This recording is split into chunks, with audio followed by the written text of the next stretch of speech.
Thank you. So, hi everyone. My name is Rochelle Langdon. I am the Public Relations and Programming Specialist for the Vermillion Public Library here in Vermillion, South Dakota. And today we are welcoming Phyllis Cole-Dai, who will be talking about, gotta admit another person here. We'll be talking about From Beneath the Same Stars and the story of the 1862 U.S. Dakota War.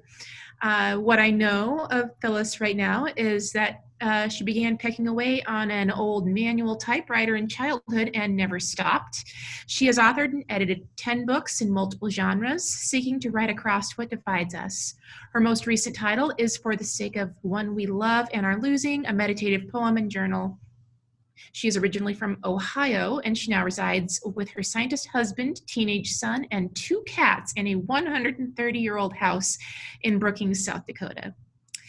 And so just one more mention, I will be recording this show, this session, so if anybody needs to leave early, don't worry, I will be able to share what you miss, hopefully as soon as I can get everything squared away and posted online. But for now, I'm going to go ahead and hand this over to Phyllis. Hello, everyone, and greetings to you from Brookings, South Dakota on this very chilly February day. I hope you're warm and snug wherever you are. I want to thank Rachel for inviting me on behalf of the library to do this presentation. It's a privilege to do so.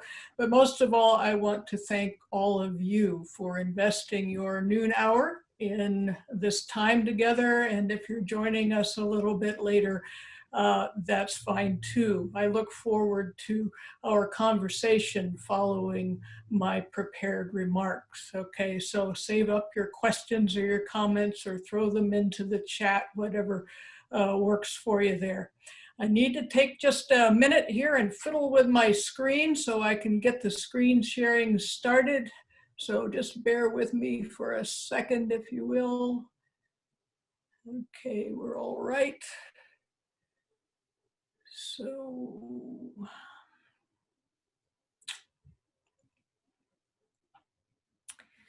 all right. I want to begin by acknowledging that I'm sitting today in the traditional territory of the Oceti-Sakowin, the 7 council fires of the Lakota, Dakota, and Nakota peoples. I wish to recognize their long and abiding kinship with this land and thank them for everything that they have taught me. I also want to recognize that this land is now the homeland as well of many people who have migrated here, and they too feel a kinship with it. That might be especially true for descendants of the earliest Euro-American settlers.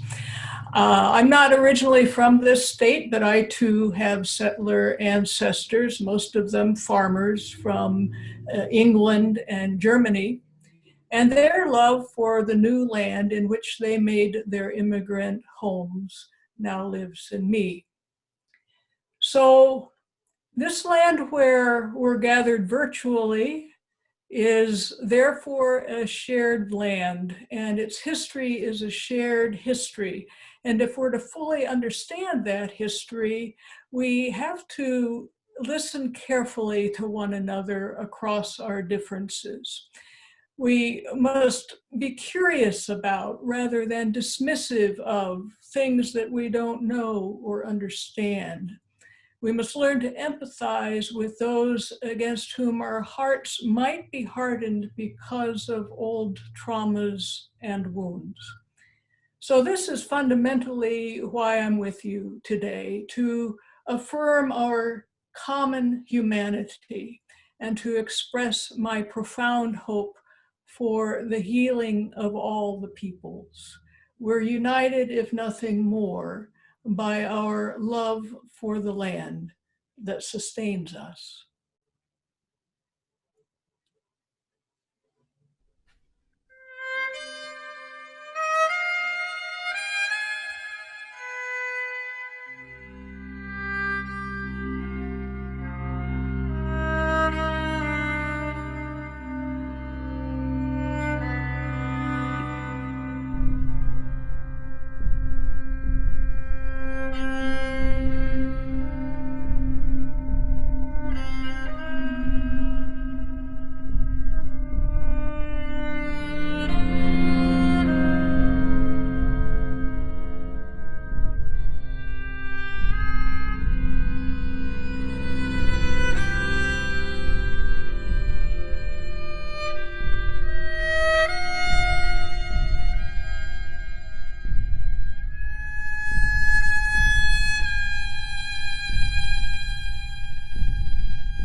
So as you saw there in the book trailer, on August 18th, 1862, a faction of the Dakota Nation, desperate for food and freedom, rose up against whites, the traders, the settlers, and troops in southwestern Minnesota. The uprising began on the Dakota or Sioux reservation, as it was then called, and it spread like wildfire. The war lasted only 6 weeks. It was pivotal in the history of this continent.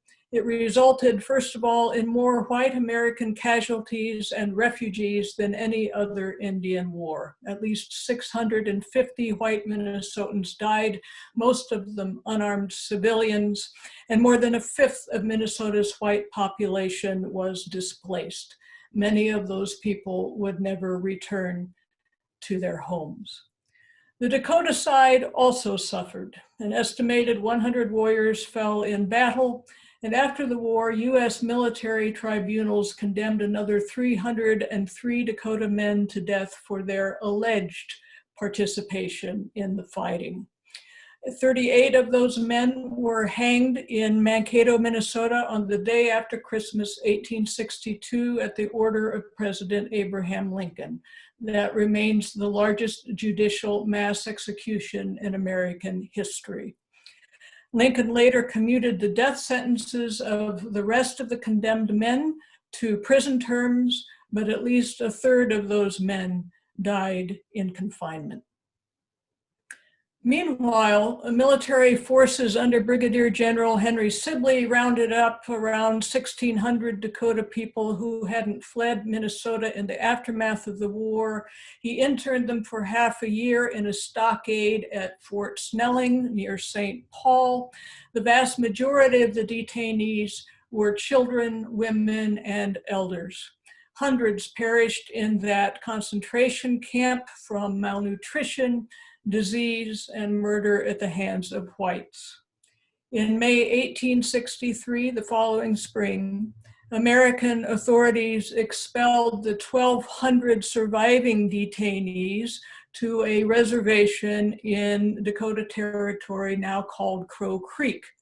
Hundreds more Dakotas died en route or shortly after deportation. The 1862 uprising ignited decades of fighting between the U.S. Army and the Ćaske, commonly referred to as the Great Sioux. That period of military engagement effectively ended with the massacre at Wounded Knee on December 29, 1890.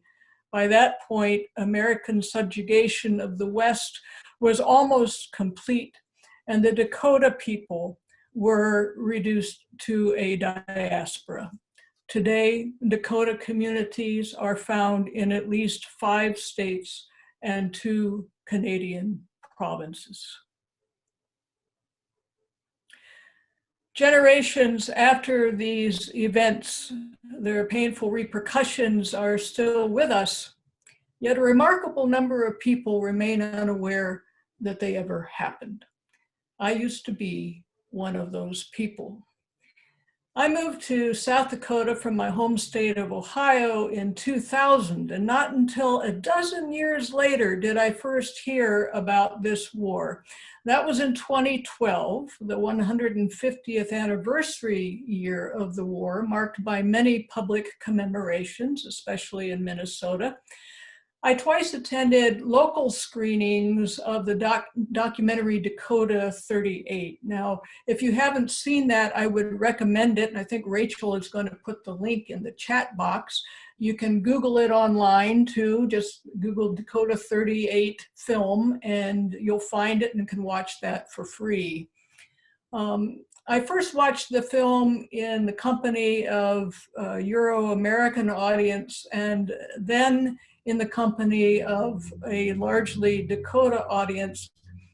And as I participated in the screenings and the after-film discussions, I was struck by how many of the ugly dynamics that led to the uprising are still with us even today, contributing to much suffering. And some of those are showing on the screen right now. Those film screenings really shook me up. I felt compelled as a writer to respond somehow, and to do that through fiction. Now, why fiction? It's a good question. I was asking it myself because in my long career as an author, I had never written a novel. And this would be a totally new genre that intimidated me. It would also concern a culture that was completely foreign to my own, as well as the brutal complexities of war. I seriously doubted that I could pull it off, but I had to try. I had to try because I believe in the power of stories. Stories can be good medicine for what ails us, can't they? That's one reason that we bother to tell them. Stories can help us delve beneath jockeying facts and opinions to help us get to the heart of the matter so that we can better understand ourselves and one another. They can help us recover from woundedness and trauma. They can nudge us toward the difficult reparation of wrongs. They can help prevent additional injury. So for these and many other reasons, I had to tell a story. It was just a question of figuring out which one and how to accomplish it. Well, it took me 6 years, but here it is, beneath the same stars. I based this novel on the life of an actual person named Sarah Wakefield, a white doctor's wife who got caught up in the war. And what I would like to do now is tell you just a few stories behind the story that you'll read in this book's pages. Are you ready? Okay. On a brisk November day, I'm traipsing through a woods off 10 Rod Road in North Kingstown, Rhode Island. The Brown family cemetery is supposed to be somewhere in this thicket. Dead leaves crunch under my feet, briars clutch at my coat and pants. I keep tripping over half-buried rocks and tree roots. And as the sun begins to slide behind some ominous gray clouds, I'm tempted to give up. Then, in the trees off to my right, I spot a stone fence. The thrill of discovery spills down my spine and stops me in my tracks. After all of my digging in digital archives and in musty old books, history is right here in front of me, very real and very human. The fence stands about waist high, and as I slowly advance on it, I can see on the other side maybe a dozen slate and limestone grave markers jutting out of the hill.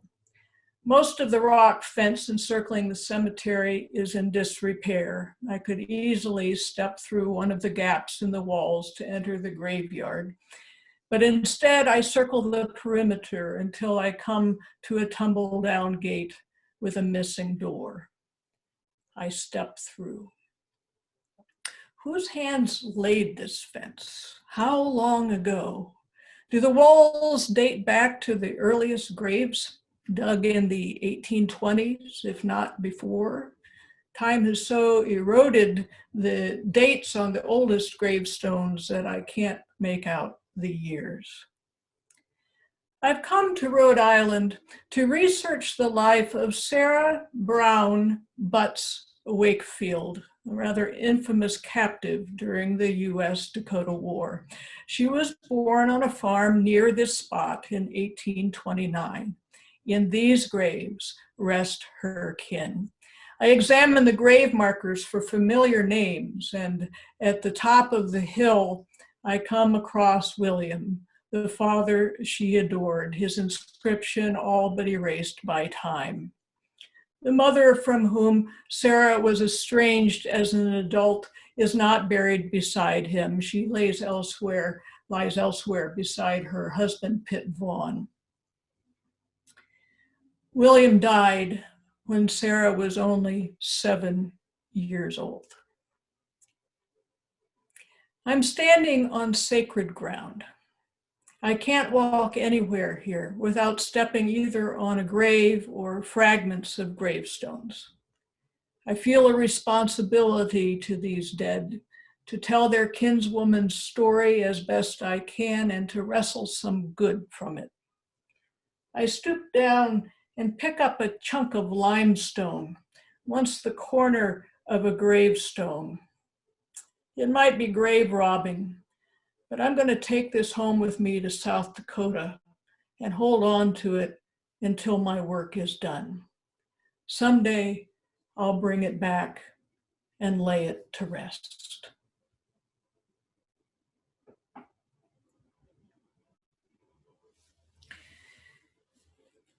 It's a peaceful June day here at the Upper Sioux Agency near Granite Falls, Minnesota.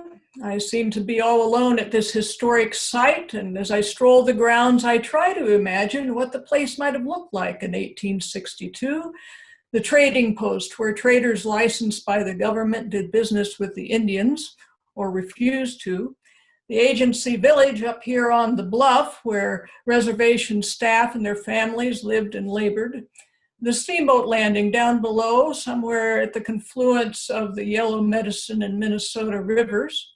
Further out, the teepees and farmhouses of Dakota Indians, reservation pastures and fields, and still further out, 2 Presbyterian mission stations, one in the charge of an old doctor named Thomas Williamson and the other belonging to the Reverend Stephen Riggs.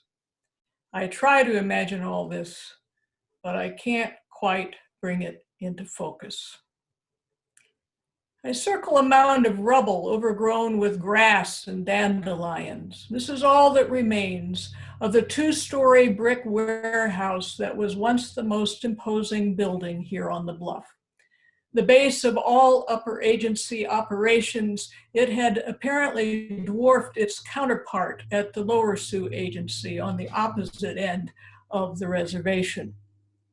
On the warehouse grounds, the American government would distribute to the Upper Sioux tribes the food and supplies and gold that it was obligated by treaty to provide. At least it was supposed to make such distributions. If the government had kept its promises in full and on time, who knows, perhaps there would never have been a war. Thomas Galbraith, the Sioux agent in charge of the entire reservation, had one of his offices inside each of these warehouses. And inside the Upper Sioux warehouse, I also think the physician had his office. I can't be sure, the record is unclear, but that's what I think. Now, by physician, I mean Dr. John Wakefield, Sarah's husband. No photo of John Wakefield seems to have survived, but this is his brother, James Beach Wakefield, who was also on the reservation staff for a time. Maybe this gives us an idea of what John looked like, maybe not. We just don't know.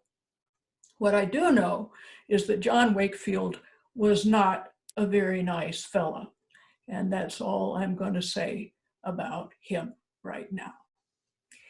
Across the green from the rubble pile stands the only building on the site, a recently reconstructed brick duplex where I believe the Wakefields lived with their 2 young children. Again, I can't be sure, the evidence is mixed, but in my mind's eye, I see the Wakefields occupying one side of this duplex with perhaps the large Thomas Galbraith family on the other side of the center wall. Now, how did Sarah, born in Rhode Island on a farm only a stone's throw from the Atlantic, end up living half a continent away in a sea of prairie grass on an Indian reservation? Mentally, I traced the shadowy outlines of her life. How her father died when she was so very young. How not long after, Pitt Vaughn became stepfather to her and her brothers.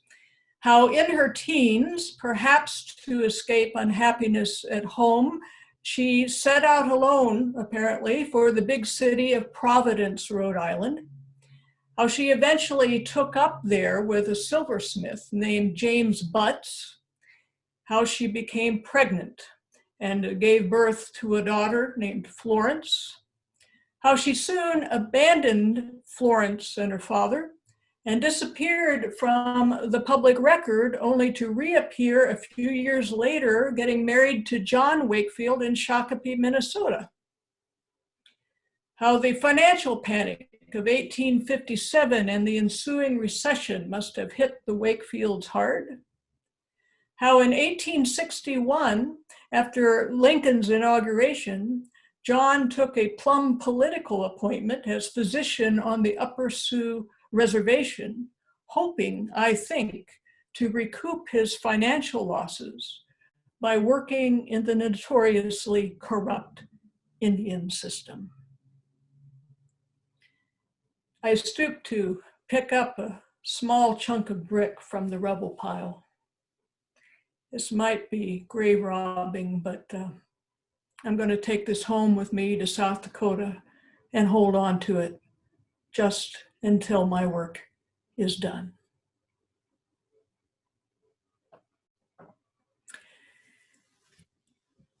It's a gray November day just after Thanksgiving.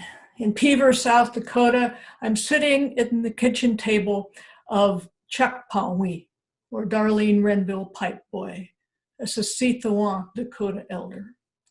She's the great-granddaughter of Tewakan, or Gabriel Renville.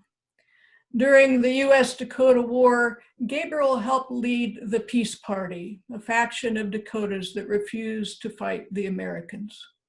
At great risk to themselves, they separated from their warring relatives and established their own camp in opposition. They spoke again and again in tribal councils against the hostilities. They demanded from their warring relatives the unconditional release of hundreds of white and mixed heritage captives. They communicated in secret with Henry Sibley, commander of the American forces, trying to negotiate an end to the bloodshed. Sometimes when I visit Ćaske, I bring tobacco for her prayers or rocks for her family's inipi, or sweat lodge.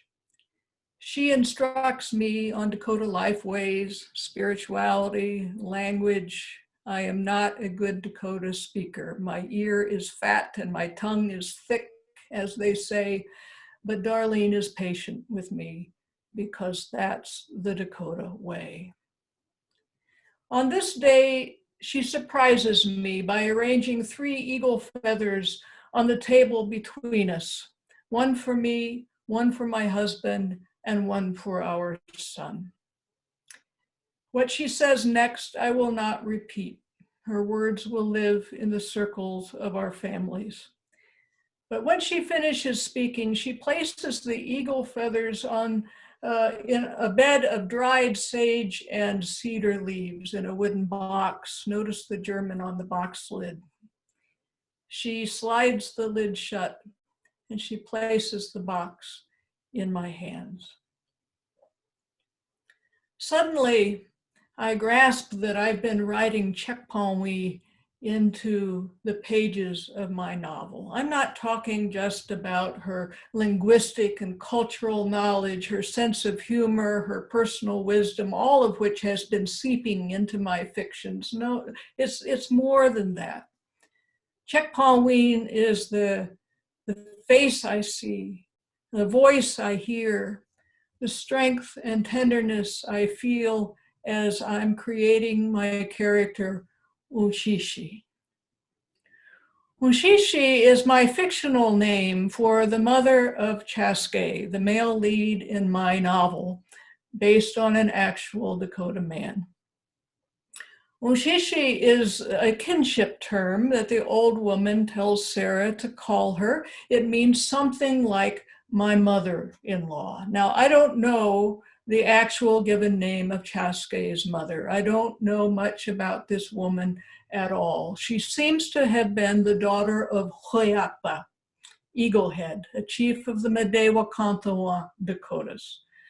Likely she was a widow at the time of the war. She seems to have had two grown children, Ćaske, her son, as I mentioned, and his half-sister, Winuna.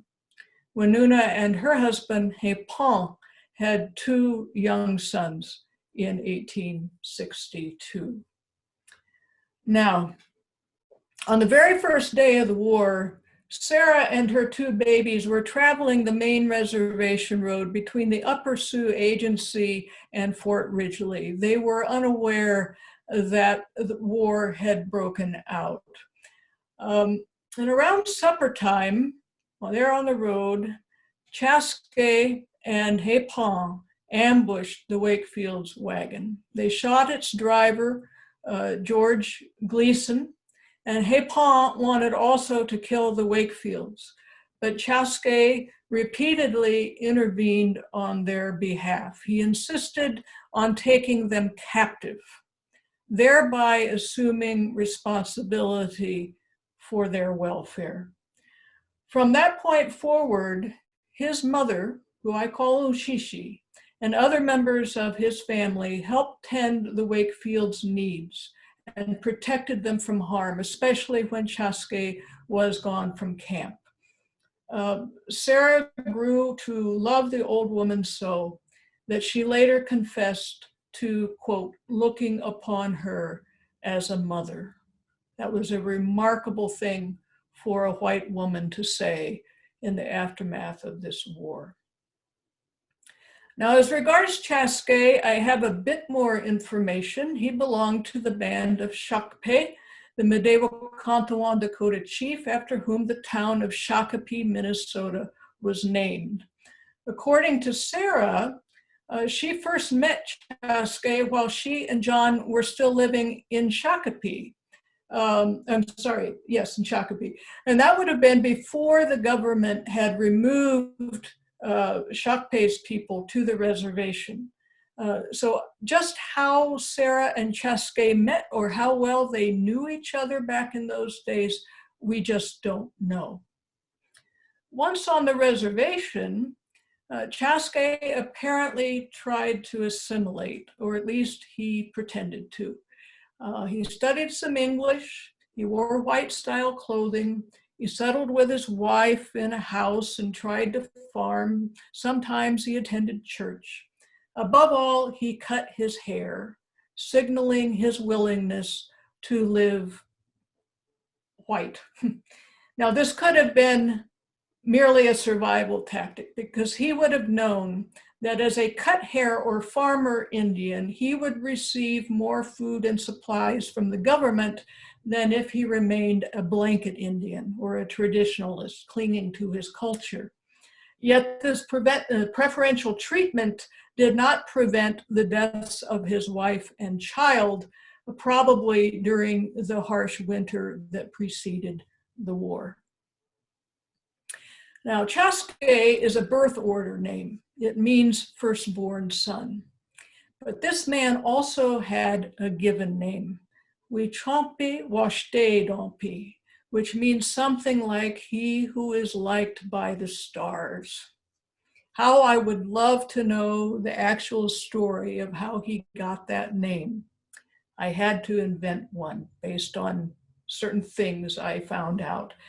In my novel, Ushishi is the one who carries the story of his name. Moreover, she carries all the old Dakota ways, despite the tremendous pressure that she has been under to abandon them. During the war, she treats the Wakefields as Dakota tradition directed, sheltering them, feeding them, clothing them, helping them navigate the culture, incorporating them as fully as possible into the family's life.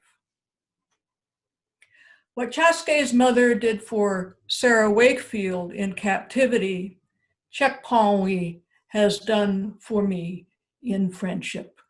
She has welcomed me in, though she had no reason at all to trust me, and she has given me more than I can ever hope to repay.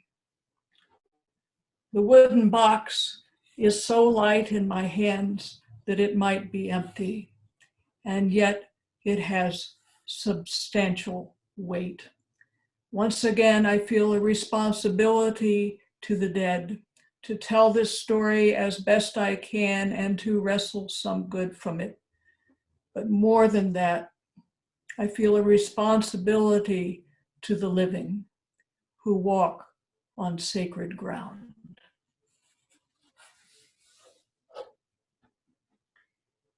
Now, I should tell you stories about Ta'Uyate, the reluctant war chief, better known as Little Crow. Did you know that he actually ordered his warriors not to attack civilians?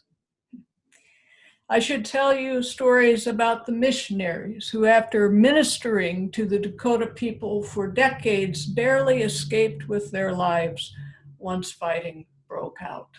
So many stories, so little time. But I must close with the story of the land. I want to pause here and say that what I'm about to tell you is hard for me to say. And it might be hard for you to hear, but I think it's important for us to consider these things. And I offer this food for thought out of deep respect and in good faith. And I remind you, discussion time is coming, all right? I want to close with the story of the land because the land beneath our feet has a story, just like we do. In fact, the land story is the story behind all of this. The Dakotas rose up in 1862, not just because they were hungry, not just because the American government had once again failed to fulfill its promises, not just because virtually every aspect of their tribal identity was under assault. No, they also rose up because white settlers were encroaching on the tiny strip of homeland they had left, staking claims within reservation boundaries, cutting down trees and prairie grass, turning hunting grounds into field, reducing the already scarce game, further disrupting the Dakotas' way of life, and putting at risk their very survival. My people, white people, have been telling ourselves a story about the land ever since our forebears first stepped foot on this continent. In its basic form, the story goes something like this. The God of the Bible has bequeathed the entirety of this continent to us, for us. It's our destiny to possess it and exploit it. Since we're agents of God's will, we're entitled to abuse or destroy anybody who gets in our way, especially if they happen to be, quote unquote, inferior peoples of color. Central to this story of the land are two beliefs. The first is Christian imperialism, the notion that Christianity is the only true religion, and therefore Christians have the right and even the duty to impose their faith and their culture on non-Christians. The second belief is white supremacy, which holds that white people are innately superior to all other racial groups and therefore should dominate them. My people used this Christian imperialist white supremacist story of the land to justify our theft of this continent, our cruelty to its original inhabitants, and our enslavement of Africans to work it.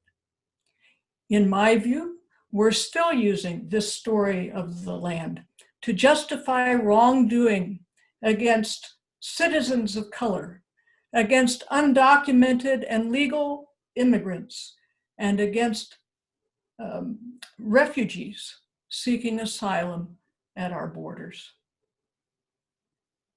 Don't we need a different story of the land? Personally, I prefer a story in which the land does not belong to us, but we, all of us, belong to it. a story in which the land is our sacred mother, our first relative. Upon her, all life depends. Through her, all creatures are made kin. This story is not new. Dakotas, among many others, have been telling such a story since long, long ago. And it harmonizes well with the biblical witness, if that concerns you. If only we will look at that holy book with fresh eyes. No matter our heritage, I trust that we can agree. We all have a sacred responsibility to our ancestors and to our descendants to walk upon this land in a good way, to walk upon this land with a good heart. When we do, the land speaks for itself. It tells its own story. And we, being good relatives, sit down together beneath the same stars to listen.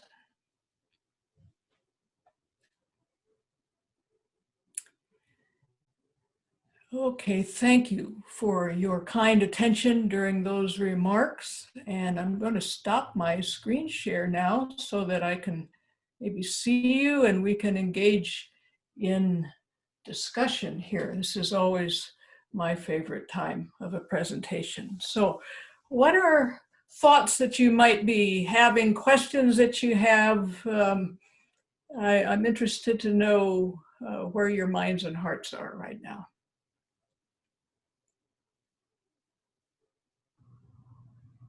Yeah, if anybody has any questions, go ahead and unmute yourself. You'll just need to click that little microphone icon that has the red slash through it, and or you can type questions in the chat box as well.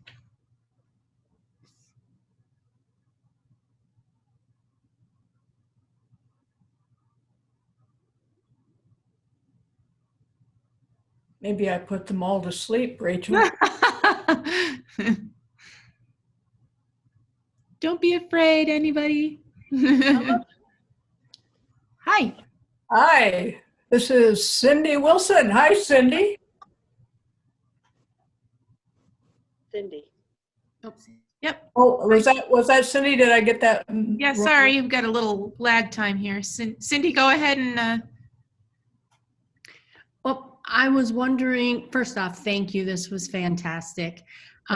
During your research and writing, what did you find the most interesting, and what were some of your favorite things that you found out that just didn't fit into the novel? Oh my goodness. Say that question one more time. As you were doing the research and the writing and crafting the story, what things did you learn that were among your favorites, or what were some favorite things that you had to leave out of the novel? Oh, well, the question of what I had to leave out, I left hundreds of pages on the floor. This was headed toward being a 1,000-page novel, which nobody would have ever read. So there's an incredible amount where I had fictionalized her childhood, a lot of her childhood, and what happened in Providence when she met James Butts, and then the whole question of how did such a woman get all the way to Minnesota from Rhode Island on her own, which appears to be what happened. And so I had fictionalized all of that, for example, and I had to, after I wrote it, I just had to toss it. I don't have any hard answers on how Sarah actually got to Minnesota, but I found fascinating that she had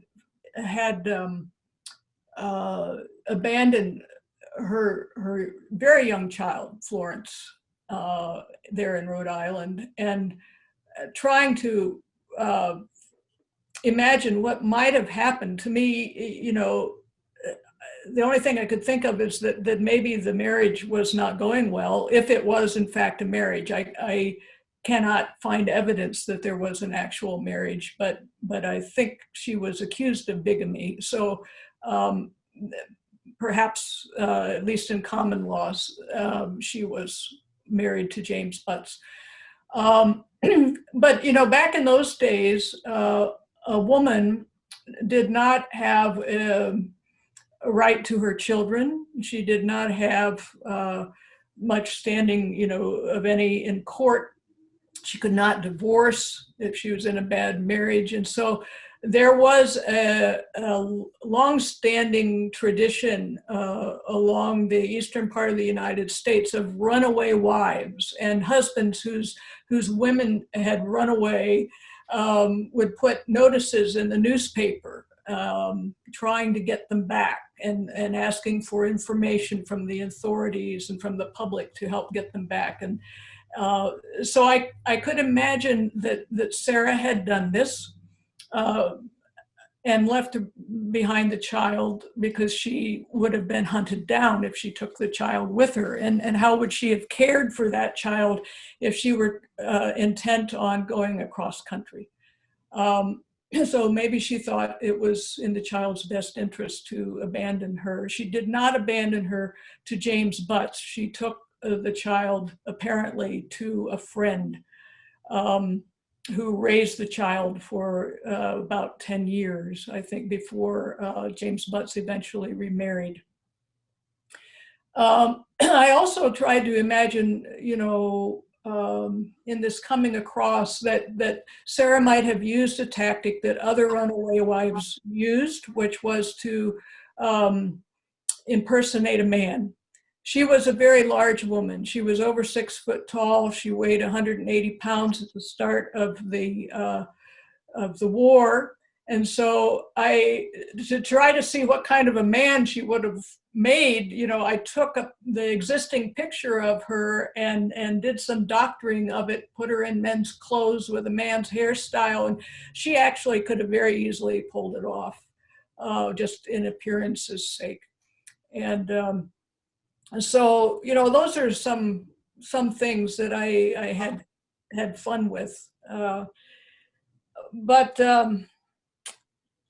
you know, favorite things that I discovered, you know, there were some things that even the reason I decided to write about Sarah Wakefield, her captivity narrative is still in print today. A new edition of it just came out within the last year or two.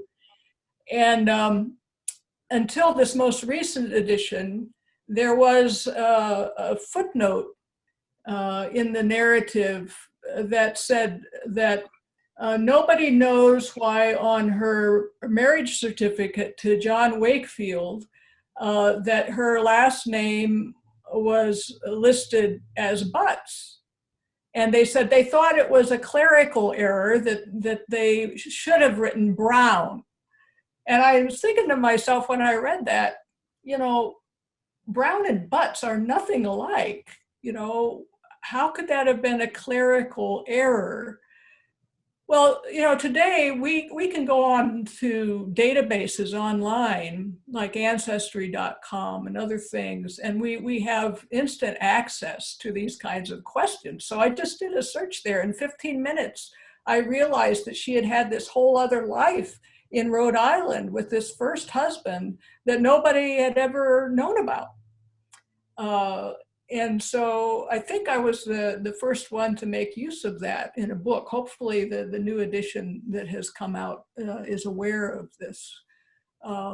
So there's a very long-winded answer to your question. But when I noticed that footnote and in this whole other part of her character, it kind of rose up in front of me. I knew that she was a very interesting person who didn't easily fit into the boxes of her day of what a white Christian woman should act like and be like.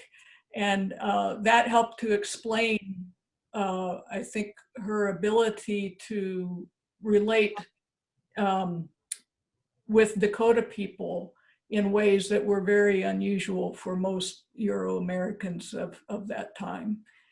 So that was the beginning of my interest in her, and then that led me, of course, to Ćaske. Thank you.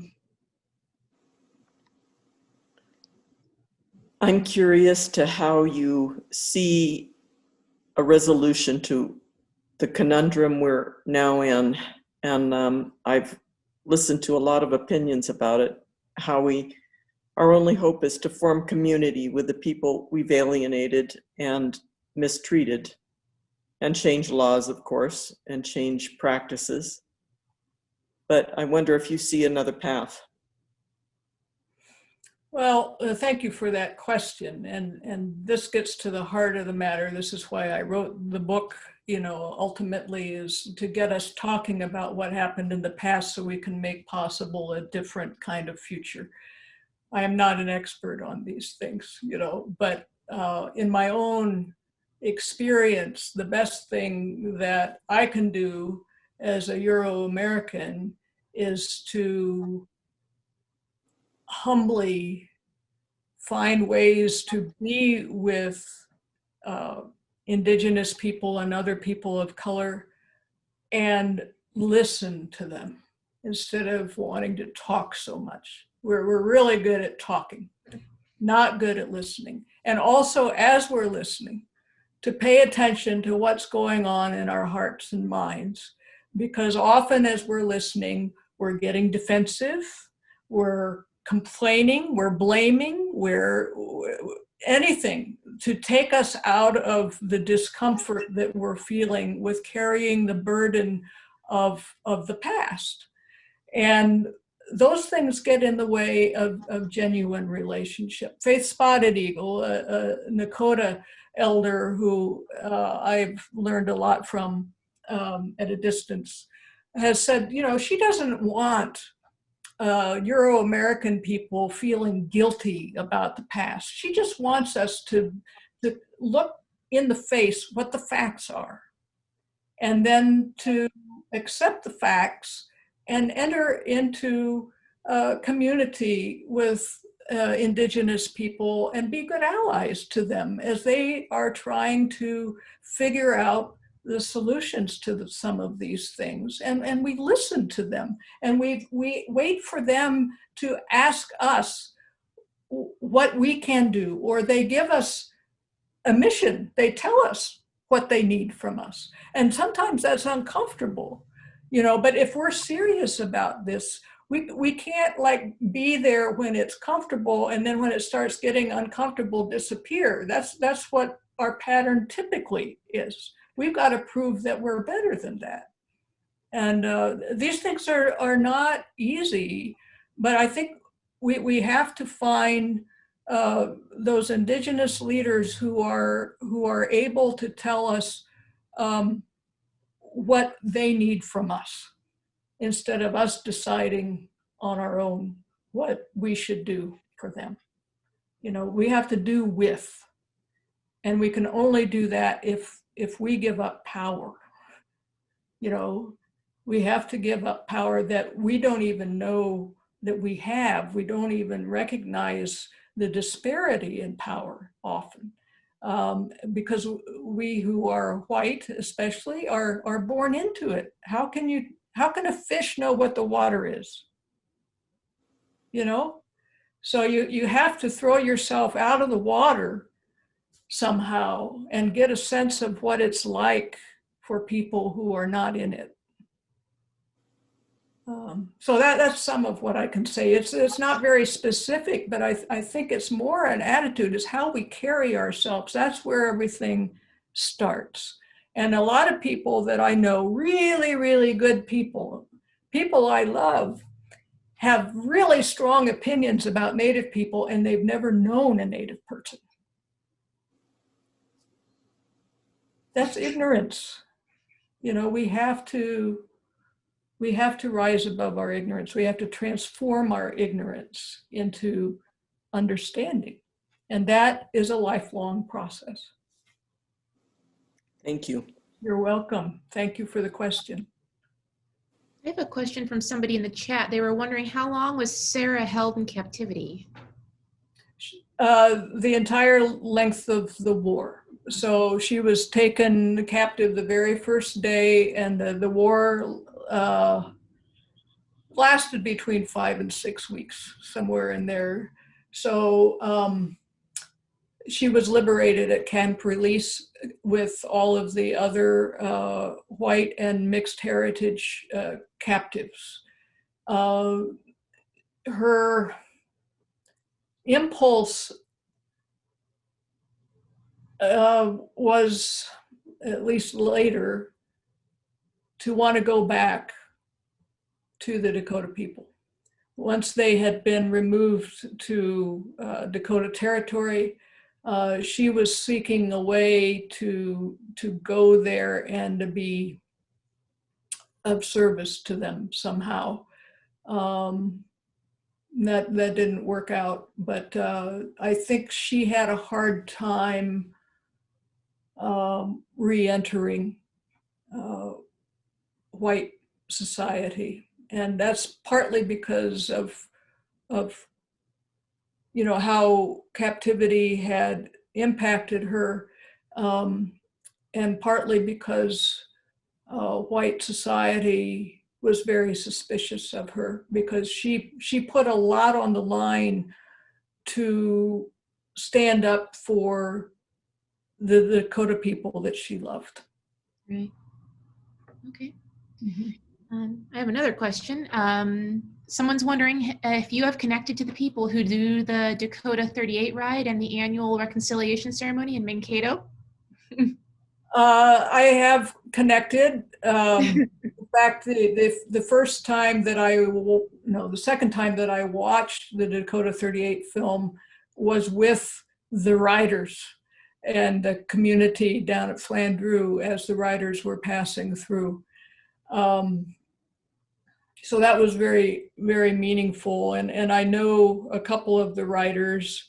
I have never been able to go over on December 26th because I'm always going to see my parents in North Carolina between Christmas and the New Year, because that's the only time that my family can all get together there.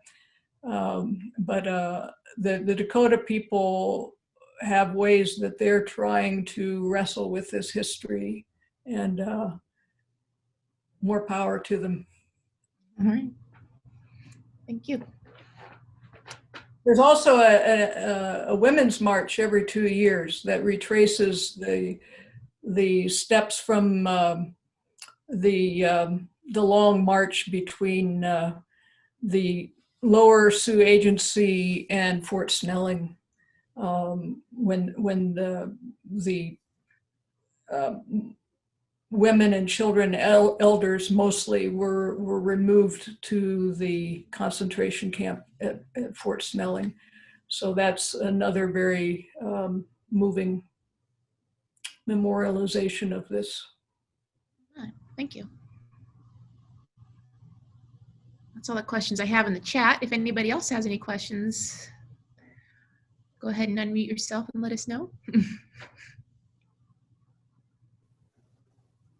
Hi. Hi, Mary. Mary? Hi.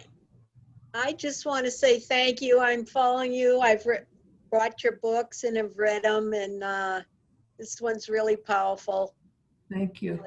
I'm way over here in Maine. Oh, in Maine, and you're isn't this one of the silver linings of the pandemic, right? Yes. Know, right? Yes. Great. Did Sarah stay in Minnesota? Do you know anything about, like, where she died, or? Yes, she lived to 1899. So I think she was 70, wait a minute, 70 when she died. John eventually, after the war, maybe, oh God, I can't remember, 10 years or so after the war, he died of an opium overdose. There's question about whether it was suicide or accidental. And she buried him in an unmarked grave. That tells you something, right? And then she had, I think, 2 other marriages after him, neither of which lasted long. And very kind of odd relationships for her time. One of them was with a young man who was 30 or 40 years younger than she was. So unconventional life all the way through. She eventually had a house in a very fashionable part of St. Paul. It's no longer standing. There's a highway there now. And she never made it back to Rhode Island. I think she, had thoughts of that, but if she did go back, she didn't stay. So I think she had a lonely life. That's my impression.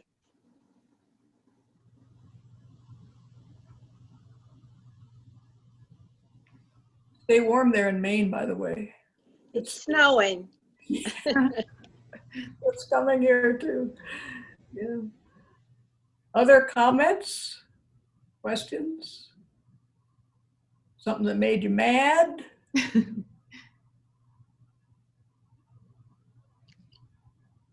No, Celia says thank you for your work and loved she loves your poetry also, and said this was a great presentation. Thank you, Celia. I have a question. I wanted to follow what happened to the Ćaske Lake captives. And I was wondering if you had any suggestions on research avenues. Which captives, I'm sorry? Ones that were taken from Ćaske Lake and ended up on the Missouri, rescued by the Fool soldiers. Yes, that's a whole other field of research, and I'm sorry, I don't have any direct guidance for you there. All I can say is there's no substitute for digging. So just keep digging, and also try to find ways, if you can, to access oral tradition. One book that really helped me was a book called Through Dakota Eyes, which is a compilation in chronological order of snatches of Dakota tradition as you go through the war. And these are the kinds of things that we don't have in most white histories, so if you can, I'm glad somebody pulled that together, and hopefully somebody is doing that as well for the episode that you're talking about there. But I just, I'm not a good resource person on that. My apologies.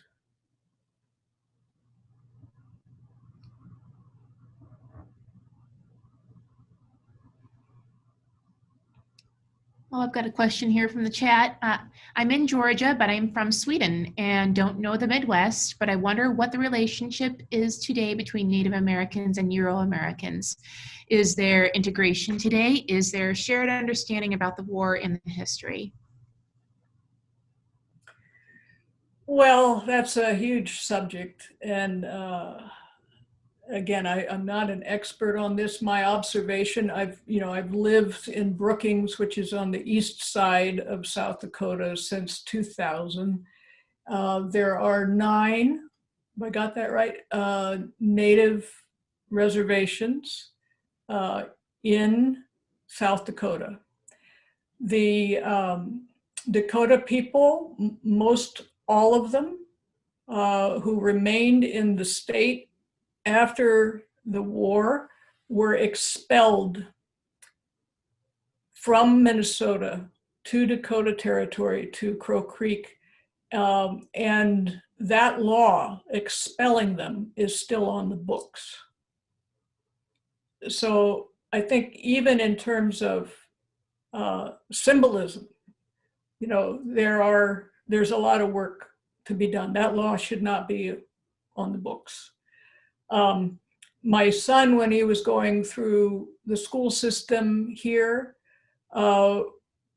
was made to learn the capitals and information about all kinds of European countries, never asked to learn about the 9 reservations here in the state of South Dakota, even those are sovereign nations.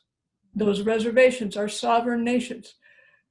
So there are problems in the educational system. There are towns where Native people do not feel safe still after sundown. There's all kinds of, you know, the same kinds of things that we hear about other people of color, you know, when they go into a Walmart or whatever.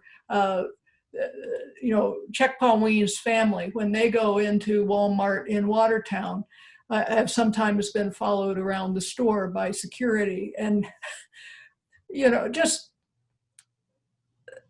so there is, I think, much work to be done. Let's just put it that way. And there is certainly not very much representation of Native peoples within the state legislature. You know, all the power structures are held by whites. So, and we have done a really disservice, that's a kind word, to Native peoples by undermining their traditional tribal structures and trying to turn them into little white democracies. And so often in these reservations, we have conflicts of power between the traditional power holders and those that have the blessing of the United States government. So there's just a lot going on, and this is why we have huge suicide rates, poverty rates. I mean, there are just so many contributing factors, and much work to do.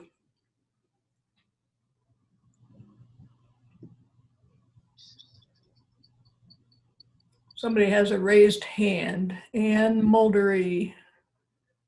Who's that?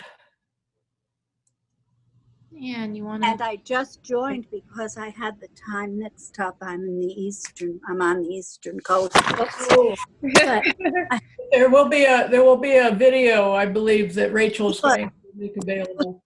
I'll send out a recording for you. oh, that would be very helpful. I did go to the reservation, the Rosebud Reservation, 25 years ago, and had a very spectacular month there with an organization called the Lyle Fellowship. And we were invited, people from India, the country, and people from members of peace organizations, for the most part, were invited to be guests of the Lakota people on the Rosebud. And so I've had a long time interest in this. But my question is, and I miss so much that, but do tribal members vote in municipal elections in South Dakota? I believe they do. Yeah, they have dual citizenship. They have dual citizenship. Thank you. Yeah. Where are you at, Ann? Where are you joining us from? Right in New York City. New York City. Okay. Yeah, but I moved here 5 years ago from upstate New York, where there are Native tribes, of course. Yeah. But and just before I moved here, I lived in Kinderhook, which is a little village in the Hudson Valley. And the history of Kinderhook is, again, interesting. And living in Albany, New York for very many years and raising my children there was a lot of history being taught about. And also having had a Catholic education in Brooklyn, New York as a child. I'm 85. But the Brooklyn, New York Catholic schools taught a lot about the Native peoples because they were teaching about the missionaries. Yes. But it did give a real sense of the Iroquois Confederation And all of that was taught very respectfully. Of course, the emphasis was on the valor of the missionaries, but at the same time, there was a true respect for the native peoples. I'm happy to hear that. Did they talk about native peoples only in the past tense? Yes. Yeah. This is, I remember my son coming home, and he was in middle school at the time, and he had heard something, and he said, well, how could that have happened? Because native people live in teepees. You know, I mean, we've got them like frozen in time back there, and it's humorous on certain levels, but it's such an obstacle to understanding when we don't view native people as contemporaries.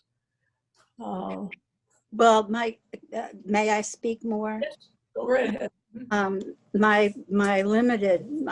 was in a very working class neighborhood in Brooklyn, and it did have representatives of almost every country in the world, but it didn't have people of color, and it didn't have Native Americans. And that was striking as time went on, as I remember the first 12 years of my life in that context. Mm-hmm. But I do remember that we would go out to Idlewild, it was called, where the now the John F. Kennedy Airport is, I think. Anyway, there were a native tribe that was there, and they would have powwows that the public were welcome to, but they weren't at all incorporated into the life of the community. They were a very separate community.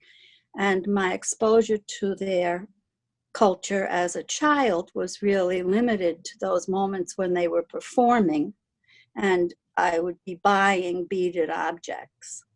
So there wasn't mingling of understanding on my part as a child. I don't know how much the Native Americans knew about me, but possibly they knew an awful lot more than I knew about them. Yeah, my impression, and I try to speak to this in the novel, is that, you know, people of color, their very survival depends upon them knowing about the majority culture. Mm-hmm. Majority culture can function just very well, without ever knowing anything about peoples of color. And that's one of the signs of white privilege, you know. Indeed. Yeah. So, yeah. We don't have to worry about learning about anybody in order for us to have a good life. That is not the way. And so often that insulation that is built around native cultures and other communities is a matter of surviving. You know, this is how they protect themselves, is to build that insulation in, but then that very insulation becomes a barrier to them exercising power in relationship to the larger power structures and trying to transform those.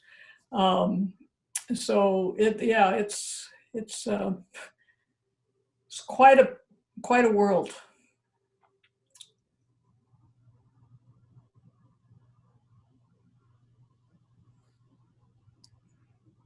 I had a question from Rhonda, who asked in the chat a little while back, when you were talking about we, who are we?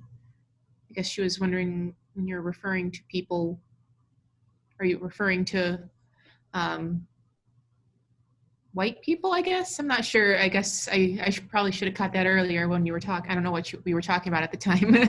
Is she still here that she could clarify her question, or is she willing? Yeah, Rhonda. There, I'll mute myself. Hi, I'm Rhonda. Hi. I guess it's just, I see a different view listening to this because I live in Nebraska, northeast Nebraska.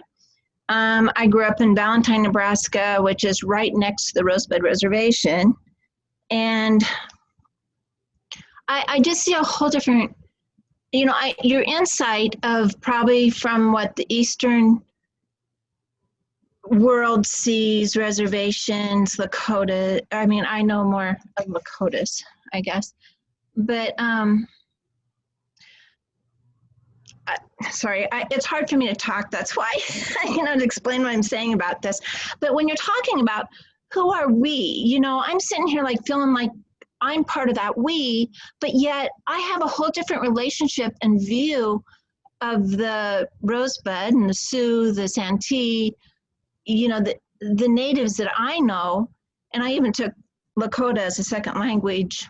Wow. When I did my studies at USD, okay. So I was, so it's still a bit hard. I mean, yeah, there's challenges. It's like, I've seen my friends and neighbors and white people, if we're going to say white, and look, natives, and if we're going to put races in there, that's what is hard for me, is because all this is being, you were talking about the insulation a little bit, it's all being brought back up, but it's like, I've seen so much progress. Yes, there's still drugs, there's still rape, there's still all the issues that's on these reservations.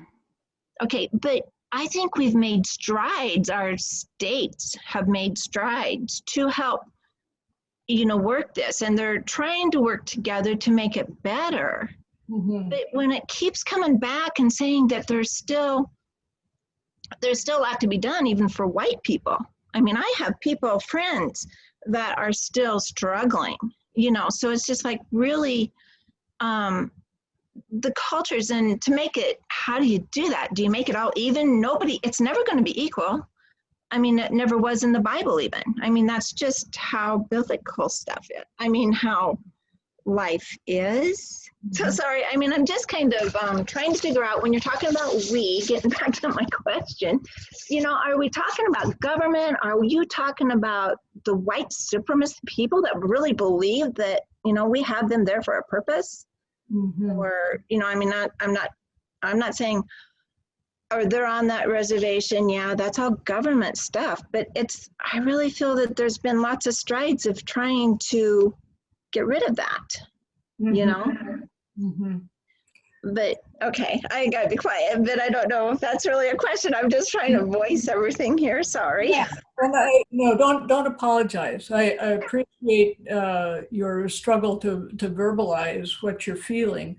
And these are not easy things to talk about. And language is very slippery. I really detest having to use the words white and native, Euro-American, but somehow we have to differentiate when we're talking through issues. And the we is also a slippery word, as you're pointing out. And depending on where I was in one of my comments, the we could stand for many things. The we that matters most to me is the we that is our shared humanity. And for all the progress that we have made and the struggles that have been going on to try to equalize opportunity and so on, the fact is that we have a long way to go, and maybe I'm just built in such a way that I like to focus on the problems, celebrate what is going better, but when I flew up here to look for a house years ago, I stepped off the plane with my husband and into a car with a realtor who was going to take us around. And within a half an hour, based on the fact that we were all light-skinned, she told us a racist joke about Native people. So that has been my experience here, that those of us who are light-skinned are quite often just one step away from a complete stranger saying something racist to us about somebody who is not light-skinned. And that's a problem. And for all the good strides that have been made, especially by Native people themselves, there are some really exciting things going on in Indian country. But white people often use I hear white people, even in my friendship circle, using those nice things that are happening as a way to deflect the conversation from the problems that remain, because that's harder for us to stomach, you know. And I don't mean to detract from the good things, but I think my job in writing about a war is to call attention to the fact that, as the presentation laid out, many of those factors that contributed to the war are still very present in Indian country today. And sure, they're not just there, and that's not all that's there, but that's got to be the focus of where I'm coming from, because that's where I feel led. Yeah, yeah. I appreciate that, your insight on that too, you know, very much. It's just, and the reason why I sat in on the talk today or listening today is because my grandmother came from, you know, the New York area across Minnesota to Nebraska, you know, and so her ancestors were in Minnesota, that's buried in Hinning and stuff. So, and she was in the 1800s, you know, just shortly after that. And so she lived with the reservation, you know, I mean, crossed back and forth through South Dakota and Nebraska on Rosebud. And, you know, I mean, she lived a lot of it, and I wish she was here so I could get stories from her, you know? Yes. And you're pointing out the fact that, you know, as long as Euro-Americans and Native peoples have been in proximity to each other, there have always been some very good, satisfying relationships, you know, and even in this case with Sarah, I think that whatever this relationship that she had with Ćaske that preceded the war and even preceded his life on the reservation, it had struck him as an honorable one, enough that he was willing to stand up to his own family member and say, no, we're not going to kill her. We're going to protect her, you know. Right. And he put his own life in jeopardy back in the camp by protecting her, because her husband was not well thought of by the Native people. He was a bad man. Mm-hmm. And they could have easily, killed her because they hated him. They had the power to do that. And so it was only because a certain portion of people said, no, we're going to protect you. We're not going to allow that to happen to you. And this kind of thing has happened on both sides for hundreds of years. And I celebrate that. But at the same time, systemically speaking, white people hold the cards. Yeah. And they probably, until the numbers exceed the white people, will be that way. We should not be satisfied with that. And I'm sure that everybody who is here today finds ways in their own lives to honor the humanity of other people and to try to share power with them. So we have to keep doing that, but systemic change has got to come. And that the Native people have taught me to take the long view. They laugh sometimes when I express my frustration about how slow change is on any of this. And Chuck Conway will say, well, look, you've been alive less than 60 years. We've been dealing with this, you know what, for hundreds of years. And we're not getting down in the mouth about it. We're still fighting. We're still carrying on. We still have hope. So what gives you the right to complain? And then she's just, being her, I love her, she's my Dakota mother, but she's right. We have to take the long view, because some of these issues have been with human beings forever, but that does not let us off the hook. We have been taught by spiritual teacher after spiritual teacher that we can do better than we're doing. And that's where I have some great friends that, do the missionaries on the reservations. I have great Lakota friends too. So yeah, okay. Thank you for your time and appreciate. Rhonda, I appreciate your honesty and candor there. So we're gonna have to probably wrap up pretty soon. I've got one more. Let's see, it looks like Anne is raising her hand and probably has another question or comment. We'll go ahead and invite you to speak. Oh, thank you. I wanted to say that, yes, I think it's important that the questions that Rhonda raised about who we are in relationship to the problem are very personal. And yes, we will encounter that kind of, in any environment we're in, we're going to encounter those people who feel that because they identify us as one of them, it's okay to talk about the others who are out of the circle. But my experience on the Rosebud in the 80s taught me wonderful things. And one of the most important was that I had to look to what these people want. They are the source of all my understanding of what is helpful. And that I don't have to bother coming up with what I think is helpful, because all I have to do is ask them and they'll tell me.